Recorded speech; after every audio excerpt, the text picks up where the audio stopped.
मैं आया हुआ था संदीपनी आश्रम। और इस आश्रम में आप जब एमपी आओ ना तो इस संदीपनी आश्रम ज़रूर आना, क्योंकि इस आश्रम में जितनी भी ये पीछे मेरी फ़ोटो दिख रही है ना, ये पूरे कृष्ण भगवान की है। कृष्ण भगवान, सुदामा और बलराम जी, है ना, जहाँ पर शिक्षा शिक्षा लेते थे। ये चेक करो, है ना, ये पूरा यहाँ पर शिक्षा लेते थे, महर्षि थे।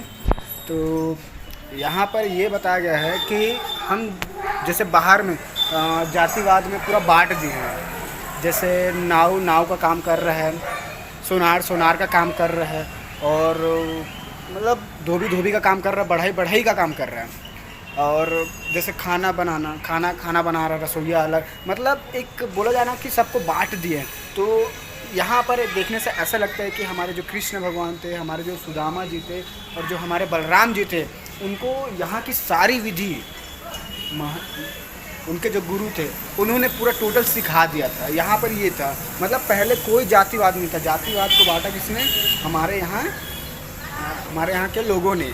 ये चेक करो, यहाँ पर इतनी मतलब मस्त मस्त आप आओगे ना संदीपनी आश्रम, आप संदीपनी आश्रम बिल्कुल आओ। और यहाँ पर ना जितनी ये चेक करो गाइस, यहाँ पर ना वैज्ञानिक विधि सारा चीज़ आपको यहाँ पर। जैसे अपन छोटे थे तो तालाब में जब नहाते हैं तो पानी जैसे ऐसे मारते हैं ना, वो चीज़ भी यहाँ पर पूरा दिखाया गया। पूरा सारा चीज़ आपको यहाँ पर देखने को मिल जाए।